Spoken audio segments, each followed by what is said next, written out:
요한복음 6장 1절부터 15절까지의 말씀입니다. 제가 한 절 읽고 우리 15절은 같이 합독하도록 하겠습니다. 그 후에 예수께서 디베라의 갈릴리 바다 건너편으로 가시매 큰 무리가 따르니 이는 병자들에게 행하시는 표적을 보았음이러라. 예수께서 산에 오르사 제자들과 함께 거기 앉으시니 마침 유대인의 명절인 유월절이 가까운지라.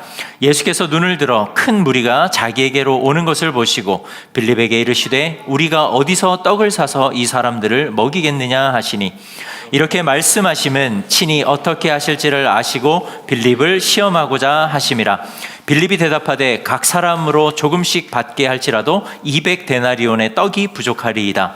제자 중 하나 곧 시몬 베드로의 형제 안드레가 예수께 여짜오되 여기 한 아이가 있어 보리떡 5개와 물고기 2마리를 가지고 있나이다. 그러나 그것이 이 많은 사람에게 얼마나 되겠사옵나이까? 예수께서 이르시되 이 사람들로 앉게 하라 하시니 그곳에 잔디가 많은지라 사람들이 앉으니 수가 5,000명쯤 되더라. 예수께서 떡을 가져 축사하신 후에 앉아있는 자들에게 나눠주시고 물고기도 그렇게 그들이 원대로 주시니라. 그들이 배부른 후에 예수께서 제자들에게 이르시되 남은 조각을 거두고 버리는 것이 없게 하라 하심으로 이에 거두니 보리떡 5개로 먹고 남은 조각이 12바구니에 찼더라. 그 사람들이 예수께서 행하신 이 표적을 보고 말하되 이는 참으로 세상에 오실 그 선지자라 하더라. 우리 15절 같이 읽겠습니다. 그러므로 예수께서 그들이 와서 자기를 억지로 붙들어 임금으로 삼으려는 줄 아시고 다시 혼자 산으로 떠나 가시더라. 아멘. 자리에 앉으시겠습니다. 네, 오늘 말씀의 제목은요, 도시락에 담긴 하나님의 질서입니다. 도시락에 담긴 하나님의 질서. 혹시 커피를 좋아하시는 분들은 다 아실 것 같아요. 커피를 좋아하시는 분들은 아는 것 중에 하나가, 커피를 타실 때 이제 블루밍이라는 게 있거든요. 우리 이국산 지사님은 잘 아실 것 같은데, 자, 블루밍이라는 게 있습니다. 이 블루밍이라는 게 뭐냐면은 이 갓 갈아낸 그 원두가 뜨거운 물과 접촉을 하게 되면요, 그 원두 사이에 있는 이제 공기 또 이산화탄소들이 이제 발화를 하게 됩니다. 그것이 이제 가스나 이런 것들이 다 방출이 될 때에 나타나는 현상인데, 이제 거품 같은 거 있죠. 그래서 거품 같은 거를 이제 블루밍이라고 이야기를 하더라고요. 그래서 이 과정은 어떻게 보면은 커피가 가장 맛있게, 그리고 그 풍미를 느끼게 하는데, 그리고 향도 마찬가지죠. 이 향까지도 어떻게 보면 균형을 잘 맞추어서 커피 본연의 맛 혹은 그보다 조금 더 좋은 맛을 내는데 굉장히 필수적인 과정이라고 이야기를 합니다. 이 블루밍이 중요한 이유는 마찬가지로 맛의 균형, 또 쓴맛이 나는 것도 방지하는 데에 굉장히 필수적이라고 이야기를 해요. 그래서 우리가 블루밍, 이제 커피를 마실 때 보시면 요즘 이제 핸드드립 많이 드시죠? 많이 드시나요? 요즘에는 이제 일회용으로도 핸드드립이 잘 나온다 그래요. 그래서 이제 커피에 넣고 뜨거운 물을 받아서 우리가 이제 드립커피로라도 이제 많이 드시는데, 그 드립커피를 마실 때에 보면은 뜨거운 물을 붓고 어느 정도 일정 물이 다 빠지고 나면, 추출이 되고 나면은 그 위에 이제 또 뜨거운 물을 계속 붓잖아요. 근데 그 과정에 가장 먼저 있었던 과정이 바로 블루밍 과정인 거죠. 근데 우리가 눈에 보이는 거는 거품 같지만 그 거품 과정을 통해서 굉장히 맛있는 커피를 우리는 먹을 수 있게 됩니다. 그래서 바리스타들이 이렇게 뜨거운 물을 이렇게 돌려가면서, 그죠? 네, 돌려가면서 커피를 마시죠. 네, 그건 그라인더고요. 그라인더 이제 커피를 갈아서 물도 이렇게 조금씩 이제 부어서 거품을 내고 난 다음에 또 다시 뜨거운 물을 조금씩 부어서 이제 커피를 마십니다. 저는 뭐 커피의 일가견은 뭐 조예가 깊은 것은 아닙니다. 그냥 저는 그냥 커피를 그냥 막 마시는 사람인데, 또 가끔 좋은 커피를 마시면 또 그 맛이 굉장히 다른 거는 느끼게 되는 것 같아요. 근데 그만큼 어떻게 보면 커피를 하나를 타더라도 순서, 과정, 이 모든 것들을 통해서 가장 맛있는 결과물을 이제 얻게 되는데, 그 첫 번째가 바로 이 블루밍이라는 과정입니다. 우리는 잘 모르지만 그 안에는 숨겨진 질서들이 있는 거예요. 커피를 갈고, 그리고 그 간 커피를 잘 담아서, 또 맨 처음에는 뜨거운 물을 한번 다 부은 다음에 그 안에 있는 가스와 이산화탄소들이 다 배출될 때까지 기다렸다가, 그리고 그걸 본 다음에 또 뜨거운 물을 조금씩 부어서 맛있는 커피를 이제 추출해서 마시는 거. 그러니까 우리는 뭐 알 수는 없지만 이 과정들, 이 질서들을 통해서 가장 풍미가 깊은 맛있는 커피를 우리가 맛볼 수 있다라는 겁니다. 우리는 이 커피를 마시는 이 과정과 우리의 인생과도 굉장히 비슷한 것을 발견할 수가 있습니다. 왜냐하면요, 때로는 급하게 갈 때도 있고, 때로는 돌아서 갈 때도 있고, 때로는 좀 기다렸다가 갈 때도 있어요. 어떤 일을 하던 우리의 인생도 마찬가지입니다. 그런데 우리가 돌아가든 질러가든 기다렸다 가든 우리가 살아가는 모든 인생에는 하나님이 세워두신 숨겨진 질서라는 것이 있습니다. 그래서 우리가 돌아가든 직진하든 쉬었다 가든 우리는 그 질서 안에서 살아가고 있는 것입니다. 최소한 우리가 하나님이 나의 왕이라는 것을 믿고 주님이 나의 구원자, 나는 그분의 백성이라는 것을 믿는 자라면 우리는 그 하나님의 질서 안에서 살아가고 있다는 것입니다.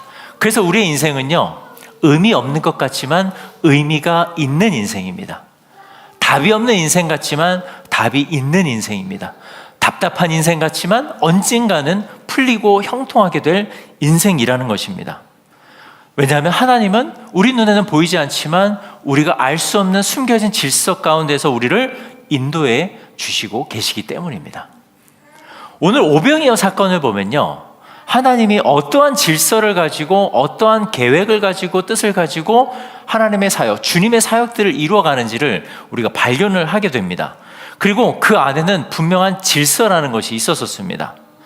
오늘 오병이어 사건을 통해서 그래서 우리가 이거를 한번 깨달았으면 좋겠습니다. 나의 삶에도 오병이어 같은 기적, 그리고 주님이 나한테 가장 원하시는 그 질서, 그것이 무엇인지를 우리가 깨닫는 그런 시간이 되면 좋겠습니다. 먼저 예수님의 사역을 우리가 조금 복기를 해보면요, 예수님이 5장에서는 38년 된 병자를 고치십니다. 38년 된 병자를 고치고 나니까 어떻게 되죠? 많은 사람들이 예수님을 따르게 됩니다. 많은 사람들이 예수님을 따르게 되는데 누구 하나 없이 진짜 다 예수님의 소문, 예수님이 하신 말씀, 예수님이 일으키신 이적을 보면서 점점 예수님을 더 많이 따르게 되는데, 오늘 본문에 보시면은 1절에 보시면은 예수님께서 그 후에 예수께서 디베라의 갈릴리 바다 건너편으로 가셨다라고 이야기를 합니다. 자, 여기서 말하는 이 건너편은 갈릴리 바다 동편입니다.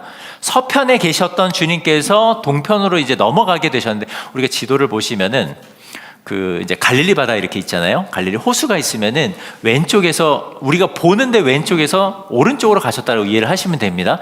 사실 제가 이 사진을 준비를 했는데 사진을 넣으니까 자꾸 오류가 떠가지고 제가 어쩔 수 없이 지금 블루밍도 동영상으로 찍었는데 이게 자꾸 오류가 떠가지고 제가 이제 다 뺐는데 다음 주에 좀 잘 되면 좋겠어요. 기도해 주세요.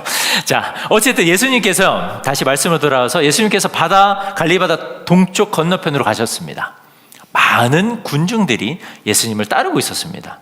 이때 예수님께서는 바다 건너서 산으로 오르셨다라고 이야기를 하죠. 근데 산으로 올랐다기보다는 굉장히 높은 언덕, 그런 것 같아요. 그리고 잔디가 쫙 깔려져 있는 풀이 많은 그런 곳이라고 이야기를 합니다. 그리고 나서 예수님의 눈에 들어온 상황이 있습니다. 그게 바로 5절 말씀이에요. 우리 5절 말씀을 보시면요, 5절 말씀 다 함께 한번 보시면은, 예수께서 눈을 들어 큰 무리가 자기에게로 오는 것을 보시고 빌립에게 말씀하십니다. 먼저 예수님의 눈에 들어온 것은 당신을 따랐던 수많은 무리들, 군중들입니다. 그 군중들을 보시고 예수님은 빌립에게 곧장 질문을 하세요. 우리가 어디서 떡을 사서 이 사람들을 먹이겠느냐? 자, 그런데 여기 보시면은 예수님께서는 빌립을 콕 집어서 말씀하셨습니다. 이 사도 요한이 이 요한복음을 기록할 때에 빌립을 예수님께서 지목하여서 한 이유를 설명을 합니다. 그게 바로 6절이에요. 6절 보시면은 왜 주님이 빌립을 콕 집었는지를 알 수 있는데, 우리 6절 말씀 한번 같이 읽어볼까요? 자, 우리 6절 말씀 함께 같이 읽어봅니다. 시작. 이렇게 말씀하심은 친히 어떻게 하실지를 아시고 빌립을 시험하고자 하심이라. 아멘. 보니까요, 예수님이 빌립을 콕 집어서 말한 이유는 빌립을 시험하기 위함이었습니다. 그럼 예수님의 시험에 빌립이 대답을 해야 되겠죠. 자, 뭐라고 대답했는지 우리 7절 말씀을 다시 한번 볼까요? 자, 우리 7절 말씀 다시 한번 읽어보겠습니다. 시작. 빌립이 대답하되 각 사람으로 조금씩 받게 할지라도 200데나리온의 떡이 부족하리이다. 자, 빌립의 대답을 한번 보세요. 빌립은 각 사람으로 조금씩 받게 할지라도 200데나리온의 떡이 부족합니다. 주님, 어떤 대답이에요? 굉장히 합리적인 대답이죠.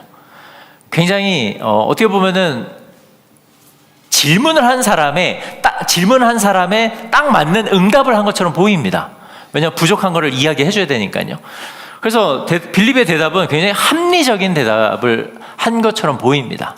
그렇다면 빌립이 과연 이 예수님의 이 시험, 예수님의 시험에 과연 통과할 건가요? 통과한 걸까요? 어떻게 느껴지세요? 합리적인 대답이니까 통과한 거 아닐까요? 빌립이 합리적인 대답을 한 것처럼 보입니다. 그런데 가장 중요한 게 한 가지가 빠졌죠. 빌립이 무엇을 간과했는가 보면요, 예수님을 간과하고 이 대답을 합니다. 합리적인 대답을 했지만 빌립은 예수님을 간과한 대답을 한 거죠. 자, 근묵자흑이란 말 아시죠? 검은 것과 함께 있으면 검은게 되어야 됩니다. 그럼 빌립은 지금 계속해서 예수님을 따라가고 예수님이 어떠한 사역을 하는지를 보고 듣고 체험한 사람이에요. 그렇다면 예수님이 우리가 어떻게 이 사람들을 다 먹일지를 대답해라고 얘기했다면 올바른 대답이 어떤 건지 잘 모르겠습니다. 그렇다면 주님, 200데나리온의 떡이 부족합니다. 그런데 주님은 하실 수 있으시죠? 라는 어떤 이런 대답까지 나와야 되는데 빌립은 부족합니다. 어떡하죠? 큰일 났습니다. 라는 대답으로 끝내버린 겁니다. 예수님이 어떤 분인지 누구인지를 간과하고 한 이 대답은 그래서 굉장히 상식적이고 합리적인 대답 같지만 전혀 그렇지 못했다라는 답이었던 거죠. 그러면 예수님이 그에게, 빌립에게 상식적이고 이 합리적인 대답을 듣고 싶으셔서 과연 이야기를 하셨을까요? 그렇지 않습니다. 주님은 빌립으로부터 그러한 대답을 요구한 것이 아닙니다. 그런데 문제는 또 한 가지가 있어요. 뭐냐면 빌립만의 문제가 아니라는 거예요. 이 문제가. 우리 8절에서 9절 한번 보시면은 시몬의 형제 베드로가 빌립의 대답에 한마디 더 거듭니다. 우리 8절 9절 한번 읽어보겠습니다. 우리 8절 9절 같이 읽습니다. 시작. 제자 중 하나 곧 시몬 베드로의 형제 안드레가 예수께 여짜오되 여기 한 아이가 있어 보리떡 5개와 물고기 2마리를 가지고 있나이다. 그러나 그것이 이 많은 사람에게 얼마나 되겠사옵나이까. 자, 앞에서 빌립이 합리적인 대답을 했습니다. 그러면 안드레가 들을 때 저 대답이 맞는 대답이구나. 그럼 나는 조금 더 안드레는요 조금 더 노력을 했어요. 그냥 딱 보고 나서 한 200데나리온 좀 부족한 것 같습니다. 그게 아니라 이 안드레는요 발로 직접 뛰었어요. 주님이 이 자들을 어떻게 먹일지를 물어보셨으니까 내가 뭐가 있는지를 한번 찾아봐야지 해서 막 돌아다녔습니다. 근데 어떤 한 아이가 물고기 2마리를 가지고 그리고 떡 5개를 가지고 있는 도시락을 발견하게 된 거죠. 도시락이보다는 약간 그런 보자기 같은 데 싸가지고 다니는 그 도시락을 발견하게 된 겁니다. 그래서 안드레가 딱 그걸 가지고 와서 주님, 내가 찾아보니 다 이게 전부입니다. 그러면 예수님께서 생각하실 때는 빌립의 대답과 안드레의 대답을 생각을 해보시면은 상황이 어떠한지를 인지하셨을 텐데 여기서 중요한 초점은 뭐냐면 빌립이 한 대답과 안드레가 한 대답이에요. 빌립은 굉장히 합리적인 대답을 합니다. 안드레는 합리적인 대답 위에 본인의 노력을 더했습니다. 그래서 가장 현실적인 대답을 주님께 한 거죠. 그러나 문제가 하나 있습니다. 뭐냐면 안드레가 한 말의 그 말미에 문제점을 우리는 발견할 수 있습니다. 뭐였죠? 그렇죠. 그런데 주님, 이걸 가지고 이 사람들을 과연 우리가 먹일 수 있을까요? 그런데 6절에서 보시면은 뭐라고 주님이 요한복음이 말씀하셨냐면은 6절 말씀 보시면은 이렇게 말씀하심은 친히 어떻게 하실지를 아시고라고 말씀하셨습니다. 그러니까 주님은 알고 계셨던 거죠. 빌립이 어떻게 대답할지, 안드레가 어떻게 대답할지. 그런데도 불구하고 왜 주님은 다 아셨는데도 불구하고 빌립과 안드레에게 이 질문을 던지신 걸까요? 그 이유가 뭘까요, 도대체? 우리는 여기에서요, 하나님께서 그들을 향한, 그리고 우리를 향한 놀라운 질서 한 가지를 발견합니다. 그 질서가 뭐냐면요, 첫 번째, 주님은요 우리의 한계를 보게 하시는 분입니다. 이것이 굉장히 중요합니다. 주님이 빌립을 시험하신 것과 안드레가 한 대답은 어떻게 보면요, 우리가 주님 앞에 하는 대답과 굉장히 비슷합니다. 굉장히 주님 앞에 합리적인 대답을 하고 합리적인 요구도 합니다. 그리고 굉장히 상식적인 대답, 그리고 굉장히 현실적인 대답을 주님 앞에 하죠. 때로는 그리고 우리는 그 합리적이고 현실적인 그리고 상식적인 응답을 요구하기도 합니다.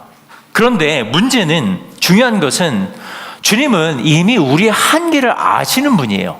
내가 어떻게 대답할지, 내가 어떻게 행동할지 주님은 다 알고 계신다라는 겁니다. 빌립이 어떻게 대답하고 안드레가 어떤 행동을 하고 어떻게 대답할지를 다 아신 것처럼 우리도 그렇게 알고 계신다라는 겁니다.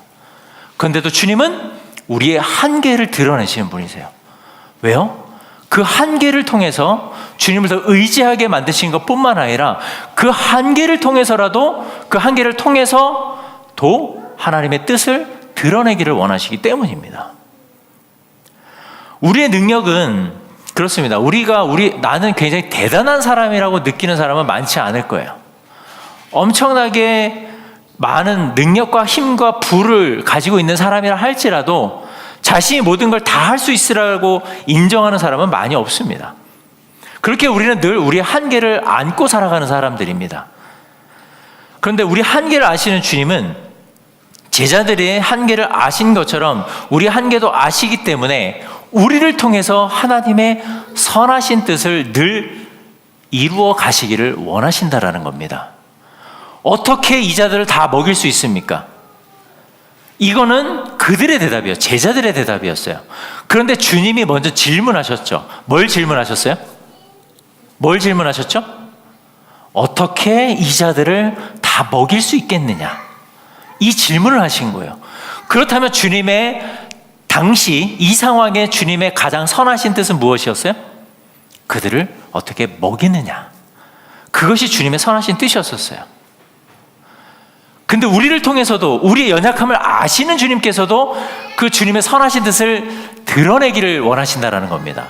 이루어 가기를 원하신다라는 겁니다. 어떻게 이 자들을 다 먹일 수 있을 것이냐. 이걸 조금 더 복음적으로 확장을 해볼게요. 그러면 어떻게 이들에게 복음을 전할 것이냐.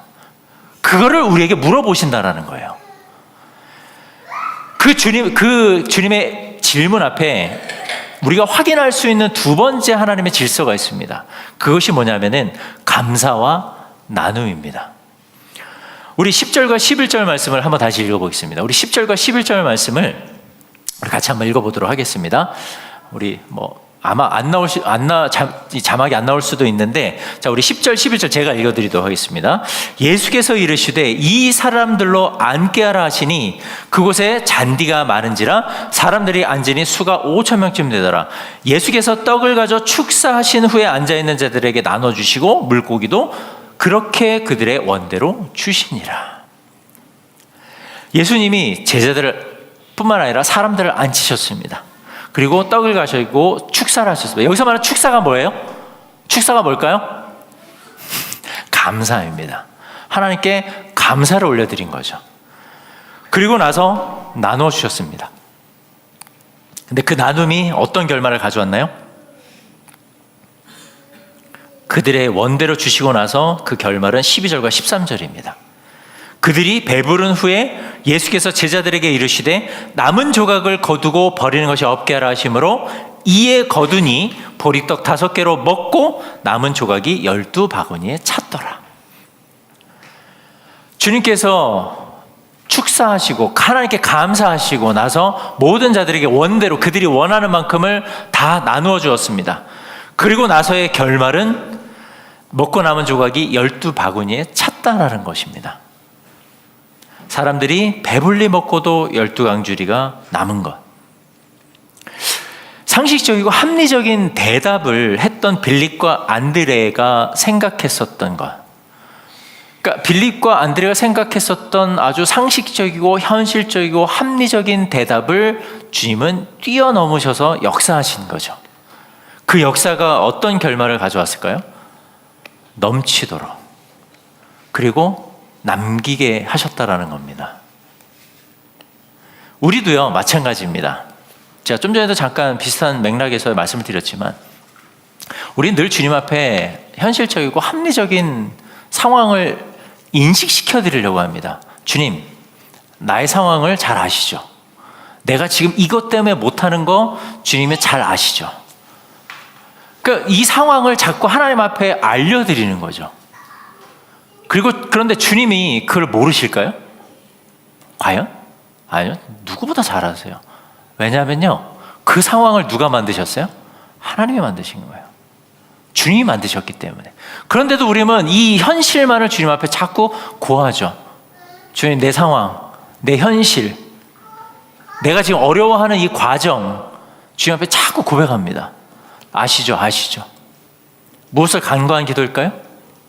주님을 간구한 기도입니다. 그래서 우리가 늘 주님 앞에 이렇게 기도하죠. 안 돼, 못해, 나는 할 수 없어, 난 지금 현실적으로 불가능해, 이건 합리적이지 않아, 이거는 비상식적이야 라는 말을 주님 앞에 할 때가 있다라는 겁니다. 그것은 주님의 일을 하든 아니면 우리에게 맡겨주신 삶의 터전에서 우리가 어떠한 일을 하든 우리 주님 앞에 그렇게 반응할 때가 있다라는 겁니다. 아직 아니야? 난 못해? 지금은 불가능해. 왜? 나의 상황이 이렇기 때문에. 아주 합리적이고 상식적인, 우리는 그렇게 이해를 하고 주님 앞에 고백을 합니다. 그런데 오늘 주님이 우리에게 중요한 두 번째를 알려주신 것을 우리는 꼭 기억했으면 좋겠습니다. 주님은 그보다도 우리가 처한 현실보다 하나님이 무엇을 원하시는지, 주님이 어떠한 선하신 뜻을 이러한 상황 가운데서도 나를 통해 이루기를 원하시는지에 우리가 집중해야 된다는 겁니다. 그것이 뭐예요? 감사와 나눔이에요. 하나님 앞에 감사하는 것. 두 번째, 나에게 주신 것을 나누어 주는 것. 그럼 결과는 어떻게 됩니까? 남는 거예요. 차고 넘치도록 12광주리가 남았던 것처럼 우리의 삶에 그 은혜가 남는다라는 겁니다. 주님은 제자들에게, 그리고 이 말씀을 듣는 오늘 우리에게도 이것을 이야기하고 계신 거예요. 그렇다면 이와 같은 현실을 벗어나 영적으로, 그리고 주님이 이 모든 것을 제어하시고 통제하시고 이끌어 가신다는 걸 인정하는 우리에게 정말 하나님의 선하신 뜻만을 기억하며 그것을 이루어가기 위해서 살아가려면 무엇이 필요할까요? 무엇이 필요하겠습니까? 믿음이에요. 이 믿음이 굉장히 중요합니다.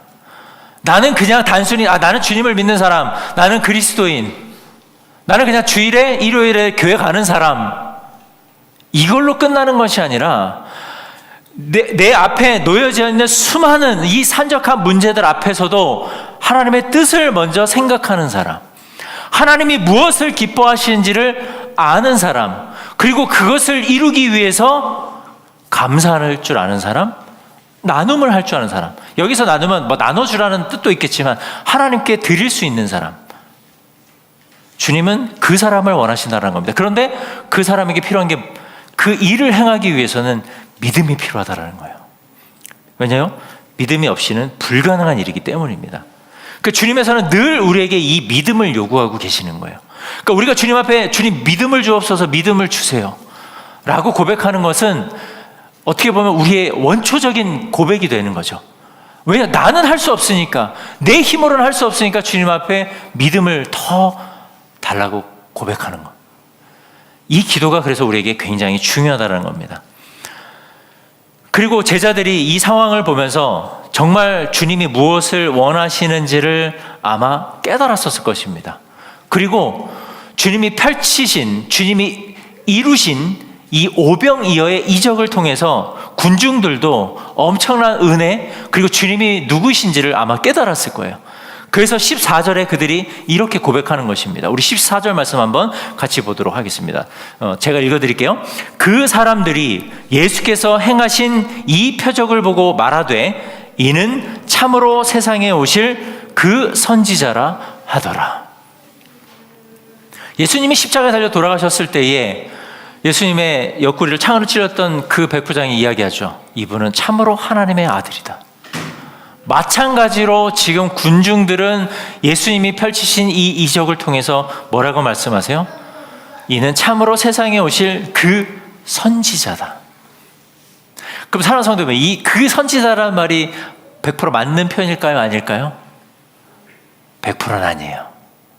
왜냐하면 구약에 예언한 그 선지자 정도로 예수님을 인정한 대답이었어요. 어떻게 보면요, 우리의 고백이 마치 이 고백 같아요. 주님은 모든 것을 다 하실 수 있는 분인 걸 압니다. 그런데도 불구하고 우리는 마치 이 군중들이 50% 주님을 이해했던 것처럼, 그는 세상에 오실 선지자다라고 고백했던 것처럼 우리도 주님을 그렇게밖에 고백하지 못하고 살아가는 것 같습니다. 만약에 우리가 주님이 진짜 참으로 이 땅에 오실 구원자, 하나님의 아들이라는 것을 우리가 믿는다면 이 고백이 아닌 뭐라고 고백해야 될까요? 주님이 나의 아버지십니다. 주님이 나의 그리스도이십니다. 주님만이 나의 모든 것 되십니다. 라는 고백을 해야 되겠죠. 그래서 우리가 네 번째로 우리가 여기서 깨닫는 하나님의 질서가 있습니다.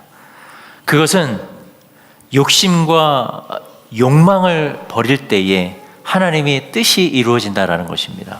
왜요? 주님은 그들의 이 말씀을 듣고 난 이후에 어떻게 하셨는지를 보면 압니다. 군중들은 이제 주님을 더 많이 따르게 될 거예요. 왜냐하면 그들의 입술을 통해서 그분이 선지자라는 것을 고백했기 때문입니다. 그러면 사람들의 입술을 통해서 막 퍼지겠죠. 야, 저분이 진짜 그 우리가 기대하던 그 선지자야. 그런데 여기 보시면 15절에 보시면은 뭐라고 기록되어 있냐면은, 우리 15절 같이 한번 읽어볼까요? 15절 말씀 한번 같이 읽어보도록 하겠습니다. 시작. 그러므로 예수께서 그들이 와서 자기를 억지로 붙들어 임금으로 삼으려는 줄 아시고 다시 혼자 산으로 떠나가시더라. 군중들이 예수님을 따르고 있습니다. 더 많은 사람들이 주님을 따르게 됐어요. 그리고 주님이 말씀하신 주님이 이루신 이 이적을 통해서 이제는 주님을 왕으로 모시려고 합니다.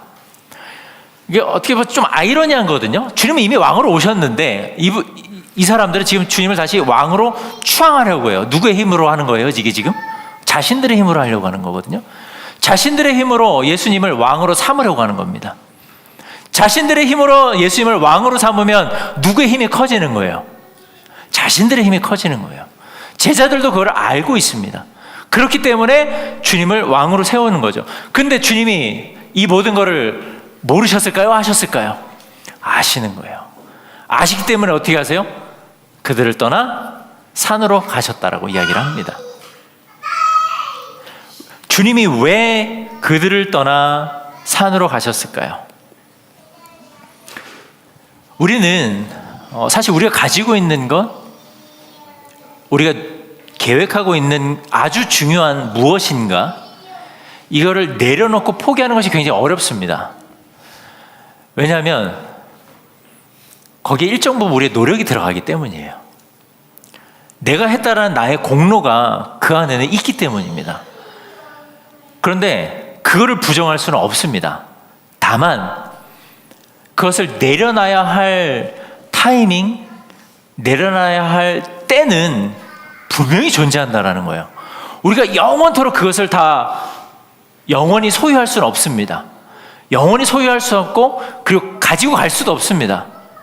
그런데 언젠가는 주님이 그것을 내려놓거나 포기하게 하실 그 때가 분명히 있다라는 거예요. 그런데 막상 그것을 내려놓으면 나에게 손해보는 거, 내가 어떻게 보면은 이렇게 표현하면 좀 그렇겠지만 내가 이것을 내려놓으면은 그 다음에 내가 어떻게 되지? 이런 생각도 충분히 할 수 있다라는 거죠. 왜냐하면 저도 사실 그랬습니다. 이제 사역을 하면서 이 다음 스텝을 내가 어떻게 해야 되지? 늘 고민하죠. 왜냐하면은 그 상황에 맞게 제가 또 해야 될 그 역할들이 있었으니까. 그런데 늘 기도하지만 사실 답을 찾기가 굉장히 어렵더라고요. 답을 찾기를 어려운데 답을 찾기 어려우니까 어떻게 되냐면은 더 기도하게 되는 것뿐만 아니라 염려도 사실 더 커져가더라고요. 근데 굉장히 인간적인 모습이에요, 그게. 그래서 하나님의 때가 언제인지를 늘 궁금해하고 기도하고 있지만 그 하나님의 때를 기다리기보다는 앞서서 제가 그 때를 결정할 때가 있었었습니다. 근데 제가 고백하면요, 제가 결정했었던 그 때는 하나님의, 이렇게 표현할게요, 라이트 타임은 아니었어요. 하나님의 그 때는 아니었어요. 근데 하나님의 때는요, 언제냐면은 제가 전혀 예상하지 못할 때였어요. 나는 이때는 아닌데, 이게 너무 늦었는데, 너무 빠른데, 이럴 때가 꼭 하나님의 때였다라는 거예요.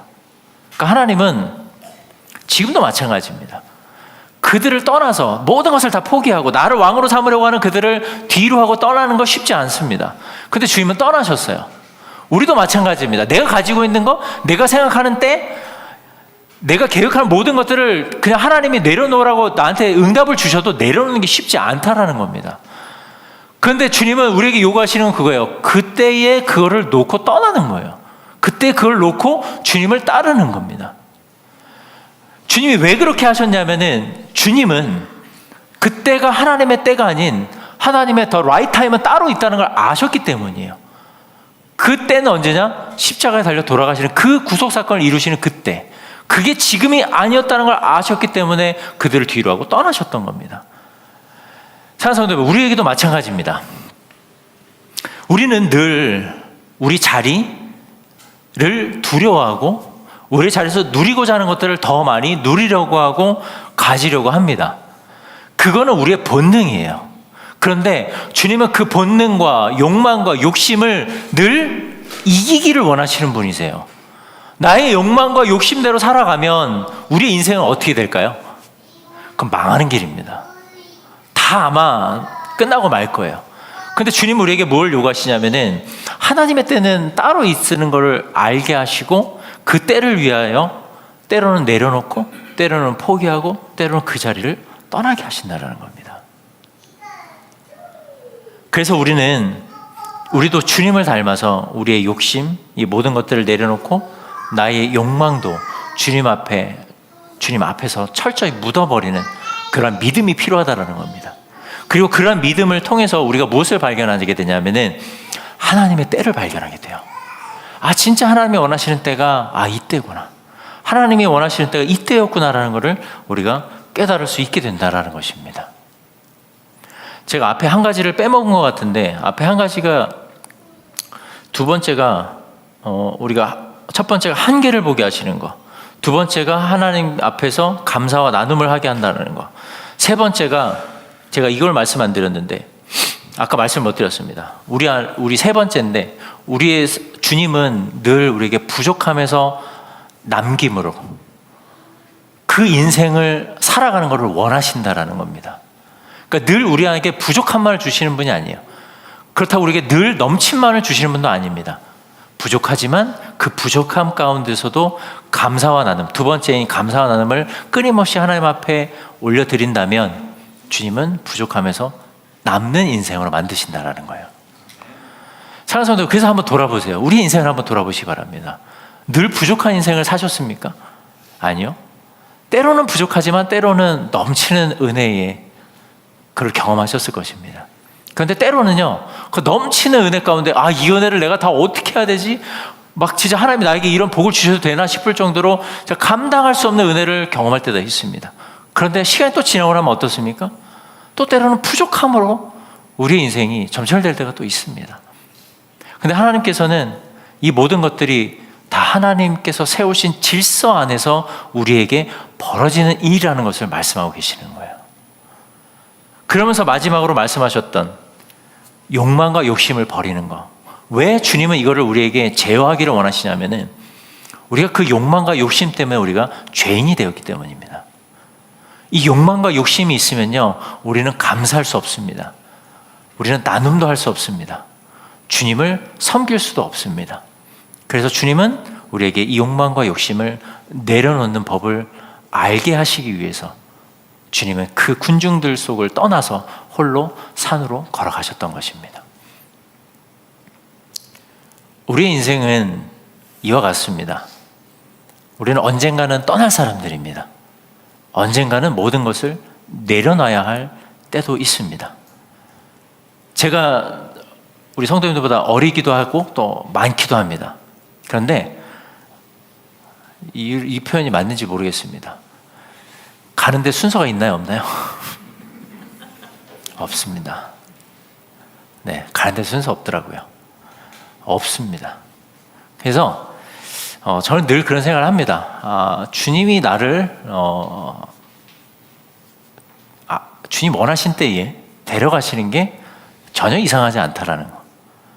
늘 저는 제 생각과 마음속에 늘 갖고 살아갑니다. 그런데 그거는 뭐 죽음을 준비하는 의미가 아닙니다.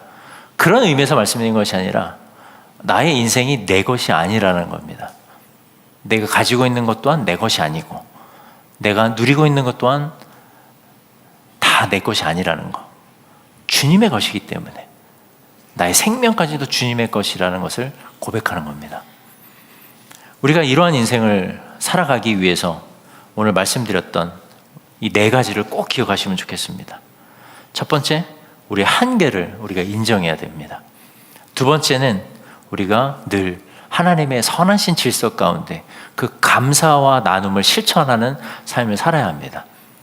그렇게 된다면 주님은 세 번째로 우리의 인생을 부족한 인생이 아니라 넘치는 인생으로 축복해 주실 것입니다. 그리고 이 모든 것을 이루기 위해서는, 이 모든 것을 우리가 실천하기 위해서는 우리에게 믿음이 필요합니다. 그리고 그 믿음만이 오직 우리의 욕망과 욕심을 잠재울 수 있습니다. 그래서 믿음이 필요한 것입니다. 이 질서 안에 우리가 살아갈 수 있기를 간절히 소망합니다. 말씀을 맺겠습니다. 사랑하는 우리 애주와 철치 가족 여러분, 또 이 자리에 함께한 우리 믿음의 우리 형제자매 가족 여러분, 우리는 인생을 살아가면요 수많은 선택을 하게 됩니다. 엄청나게 많은 선택을 해야 될 때가 있습니다. 그래서 그 선택 앞에 우리는 어떠한 선택을 했냐면은 굉장히 합리적인 선택을 합니다. 굉장히 상식적인 선택을 하게 됩니다. 그리고 이성적인 선택을 하게 되죠. 합리적이고 상식적이고 이성적인 선택은 무엇이 전제가 된 거겠습니까? 무엇이 선제된 거겠습니까? 계산된 겁니다. 계산을 했기 때문에 합리적이고 상식적이고 이성적인 선택을 할 수밖에 없게 되는 겁니다. 하지만 이렇게 계산해서 합리적이고 상식적이고 현실적인 선택을 해서 중요한 건 결코 영혼을 살릴 수 없다라는 겁니다. 영혼만큼은 결코 살릴 수 없다라는 거예요. 합리적인 선택을 해서 영혼을 살릴 수 있을까요? 이성적인 선택을 해서 영혼을 살릴 수 있을까요? 상식적인 선택을 통해서 영혼을 살릴 수 있을까요? 불가능합니다. 합리적인 선택을 하면요 손해볼 게 뻔합니다. 그래서 영혼을 살릴 수 없습니다. 나한테 돌아오는 것이 없기 때문에 나눔을 하는 것이 인색하게 되죠. 그리고 내가 한 선택이기 때문에 그것은 굉장히 지혜로운 행동이라고 믿습니다. 그렇기 때문에 어떻게 돼요? 하나님께 감사할 수 없게 됩니다. 합리적인 선택과 상식적인 선택과 이성적인 선택은 결국에 주님을 간과한 선택이고, 그 간과한 선택은 결국에 영혼을 살릴 수 없는 선택이라는 거예요. 모든 것들이. 그래서 하나님을 위해서 하나님이 우리에게 명령하신 모든 일들은요 다 비상식적인 일들이에요. 다 비합리적인 일들이에요. 다 불합리한 일들입니다. 그런데 주님은 그걸 통해서 영혼을 살리신다라는 겁니다. 우리를 부르셨을 때 주님, 우리의 처지가 어땠습니까? 저의 처지는요 너무 비참했었어요. 인생에 목적도 없고 기쁨도 없고 희망도 없었을 때입니다. 주님이 저를 부르셨을 때 합리적이고 이성적이고 현실적인 선택을 했다면 저를 안 부르셨어야 돼요. 그런데 가장 비참한 현실에 제가 놓여있을 때 주님이 저를 만나주신 거예요. 그리고 주님이 저에게 깨닫게 하신 거는 그 비참함을 통해, 그 비상식적인 선택을 통해 또 다른 영혼을 살리게 하신다라는 겁니다. 그 질서를 깨닫고 나니 하나님의 나라는 돈이나 물질이나 힘으로 가는 것이 아니라, 나의 공로로 가는 것이 아니라 오직 복음으로, 그 능력으로 간다는 걸 깨닫게 되는 거죠. 우리는 그것을 깨달은 자들입니다. 그래서 우리가 기억해야 될 건 뭐냐면요, 합리적인 선택, 상식적이고 이성적인 선택을 하는 것뿐만 아니라 그 선택을 이끄신 그 주님을 우리는 절대로 간과해서는 안 된다라는 겁니다. 또 한 가지, 우리가 그 선택을 해서 행동으로 옮길 때는 절대적인 믿음, 주님을 향한 믿음을 가지고 그 행동을 해야 한다라는 것. 그래서 우리가 하는 모든 행동들은요, 우리가 교회가 하는 일, 또 우리 각자 성도분들 하는 모든 일들은 다 믿음으로 행하신 일들이 되어야 하는 것입니다. 저도 마찬가지고요. 그래서 우리가 주님을 붙드는 겁니다. 그래서 우리가 주님께 기도하는 것입니다. 그래서 마지막으로 이런 질문을 드리고 오늘 말씀을 맺겠습니다. 과연 우리 손에 쥐어진 것이 무엇일까요? 나의 손에 쥐어진 것이 무엇인지 우리가 깨달으면 좋겠습니다. 내 손에 쥐어진 도시락이 보리떡 5개와 물고기 2마리밖에 없는 하찮은 도시락일지라도 주님은 그것을 통해서 무엇을 이루실 수 있는 분이세요? 이적을 일으키실 수 있는 분이세요. 그렇다면 우리는 주님께 드려야겠죠. 다 드리라는 것이 아닙니다. 주님께 감사하고 주님이 기뻐하시는 그 선하신 뜻을 따라 우리가 행하는 것입니다. 마지막으로 권면드리고 싶습니다. 이것을 꼭 기억하시기 바랍니다. 우리가 비참할 때 주님이 우리를 만나주셨던 것처럼 주님은 지금도 비참한 영혼들에게 우리가 가기를 원하신다라는 거예요.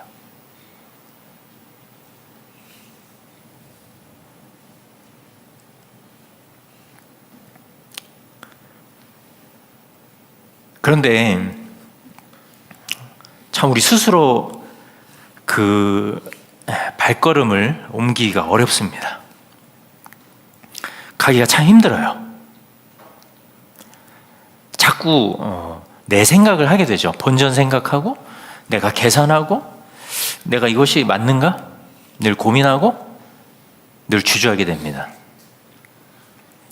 근데 내 손에 쥐어진 것이 보리떡 5개와 물고기 2마리처럼 아주 하찮은 것이라 할지라도 주님은 그것을 가지고 그들에게 가기를 원하신다는 겁니다.